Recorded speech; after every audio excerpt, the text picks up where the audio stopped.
Waikiki was once the playground of Hawaiian royalty. So if you're thinking about doing a trip to Honolulu's most famous neighborhood, you have good taste.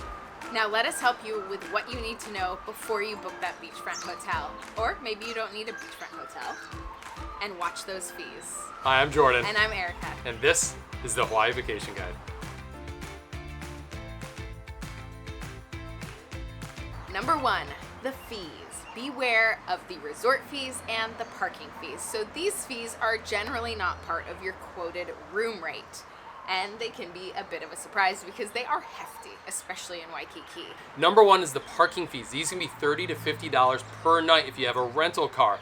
That's painful, right? Yeah. And parking is really hard to come by in Waikiki on the streets. We have a short video in the description below to give you some tips, but it's pretty much near impossible. So make that part of your planning.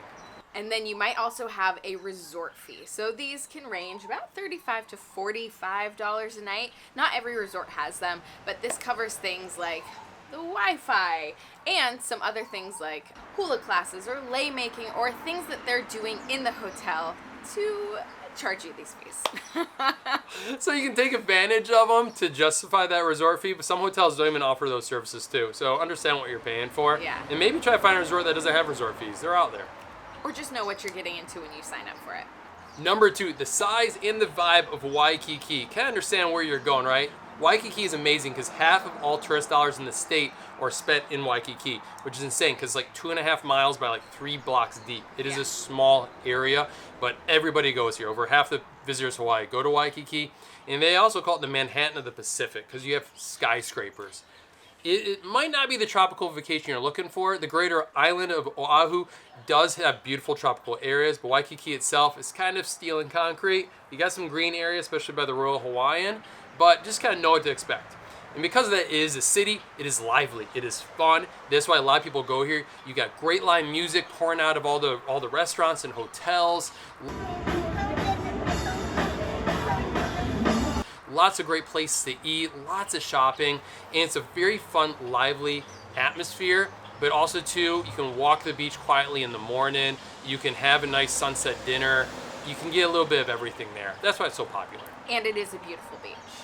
But it can feel like Las Vegas at times. That's why when we lived there, we didn't love it to go there. But now as tourists, it's kind of fun to go there. It's just, it's more like it's a hot destination. Yeah. Number 3 kind of goes along with the city vibe that Waikiki has going on, is you don't actually need a rental car if you are staying within Waikiki, so you can save on those parking fees, which is important. So you can rent a bike, you can take an Uber around, you can walk through Waikiki. Like we said, it's not that big, so there are easy ways to get around. And then when you do want to go get out and explore, you can always pick up a rental car in Waikiki for the day, or a hui, or just get out and explore with those. So with a car or without a car, one of the most visited sites in all of Hawaii is the Pearl Harbor National Memorial. That's only 25 minutes from Waikiki. So what we like to do is hop in a taxi, an Uber or Lyft, and head out there to visit the USS Arizona Memorial. Now one thing though, so we are guilty of this. We used to go to Pearl Harbor, only spend 2 hours there. We go to the National Memorial, pay our respects to the USS Arizona, and then hop away. And honestly, we were missing out. We were awestruck by the non-profit museums around Pearl Harbor, like the USS Bowfin submarine and the famous Mighty Mo is there. But the Pearl Harbor Aviation Museum blew us away with their stories. Then we had to sit down when they offered to support our channel. We'll bring Henry next time, as he would love the planes, but for me, it was the personal stories behind each plane or artifact. So for example, the Swamp Ghost, a B-17 bomber that laid in a New Guinea swamp under 5 feet of water and thick grass for more than half a century. Now, the museum is working to restore the bomber, but keep the bullet holes in its tail. I got a deeper knowledge and appreciation of what happened December 7th, 1941, touring their 2 hangars and other exhibits. Plus, the air-conditioned cafe and lunch was a lifesaver after a big day out, because it was an all-day trip to Pearl Harbor. I spent a lot of time in the cafe recovering. She's a little pregnant right now. She needed a nice little break. It was a lot. It was wonderful. Can I jump in and just say the guided tour, totally worth the extra admission price. You can do the audio tour, you can read the plaques, but we got a guided tour from Eric. And it was fantastic. It was a lot of fun. I mean, I remembered all this stuff, right? It sticks with you. Yeah. Learn more by checking out our video on the Pearl Harbor Aviation Museum above, and learn more by clicking the link in the description below. You can also book tickets on their official website so you know you're paying the best price. So Pearl Harbor is on the Ewa side of Oahu. So let's describe what that is, because to me, it makes a big difference on what side of Waikiki you want to stay on, Diamond Head side or Ewa side. So tip number 4, where to stay in Waikiki. And we kind of joke, this is splitting hairs. Waikiki is only 2.5 miles long, but when you're there, especially with a kid, it feels like a long ways to walk at times. So the Diamond Head side of Waikiki is on the southeast side, while Ewa is on the northwest side. And we're talking about the Ewa Plains, which is just past Pearl Harbor. We generally stay closer to the Diamond Head side because we love exploring things like the Queen Kapiolani Park and the Honolulu Zoo, and we just really like the restaurants and the vibe over there. And some of our favorite beaches are there too, like Kuhio Beach is great for kids, and the Queen's Break is like a great surfing spot, which is easy enough for me to handle. Ewa side has a lot of diehard fans because you have the Hilton Hawaiian Village over there. You have Fort DeRusi, which is a massive park with really nice beaches. You also have the Duke Kahanamoku Beach in the Hilton Hawaiian Lagoon, which are like both world famous. Duke's Beach is world renowned. And like we said, Waikiki is small. You can move easily between the two of them, but if you want to pick your location, based on what you like, think about what part of Waikiki you want to be in.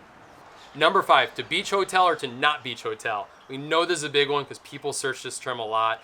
And it is nice to be right on the beach. I was going to say it doesn't really matter because Waikiki is only 3 blocks deep. So if you get a hotel off the beach, you're still really close to the beach. Yeah. Number 2 is that all beaches are public in Hawaii. So even though like the Moana Surf Rider has a big beachfront property, it's not off limits to you. They can't have any private area on the beach. It's public for everybody. So that's really nice to know, right? Lots of areas to access the beach. But I gotta admit, staying like at the Royal Hawaiian is so nice. Oh, that view. That view. The view, you literally fall asleep with the waves crashing on the beach. Like, it's like why you go to Hawaii, right? It's nice to like wake up in the morning and literally run out of your hotel room into the water and go for a swim. Yeah. But you can save a lot of money by not being on the beach, and Waikiki is only 2 or 3 blocks deep, right? So like it's not a long walk to the beach. And we stayed at the Outrigger Beachcomber and had a fantastic ocean view, even though it's not located right on the beach. Number 6, we get asked this one a lot, is what is the best time to visit? So we're talking about rates here. When can you get the best hotel rates? And if you have this flexibility, it does pay off because the most competitively priced hotels in all of Hawaii can be found in Waikiki. Really good deals. So we're looking at Hawaii Tourist Authority data here, and they really track this well. So expect to pay the lowest Waikiki hotel rates in March, April, May, and in the fall, September, October, November. So we call this the shoulder season here in Hawaii. The weather is still great, but you just don't have the crowds, you don't have the people, and you can find some really good deals on Waikiki hotels during that time. So for example, in August 2021, which is a busy season month, Waikiki rates were 7% lower than other Oahu hotels and 36% cheaper than overall Hawaii rates. Wow. But are there other ways to save? Which brings up point number 7. Booking tip number 7 is if you are looking to book an all-inclusive vacation package, there's a little something you should know. So there are no all-inclusive resorts in Hawaii. No true all-inclusive resorts like what you'll find in Mexico and the Caribbean. But what they do offer out here is some companies will put together all-inclusive packages, which they are not truly all-inclusive, but they will take some of the headache out of booking your hotel, your rental car, and some of your activities for you. But before you book these, just know what you are booking, right? So a lot of them offer activity credits or breakfast credits. Make sure that these are something that you're going to use and that it kind of all makes sense and is what you're looking for. Because I think a lot of people think, oh, it's an all-inclusive package, and then they're not quite clear on the details. Have a wonderful trip to the Gathering Place. Waikiki is a wonderful place to stay. Compared to Ko Olina and North Shore, it's a very different experience, but I love it. I love all of them. We have another video describing all the different places you can stay. So when you're heading out to Hawaii, put on your itinerary to visit the Pearl Harbor Aviation Museum. Link below to learn more about the museum and to book tickets directly with them. If you're going to Pearl Harbor Aviation Museum should be on your must-see list. And get a guided tour.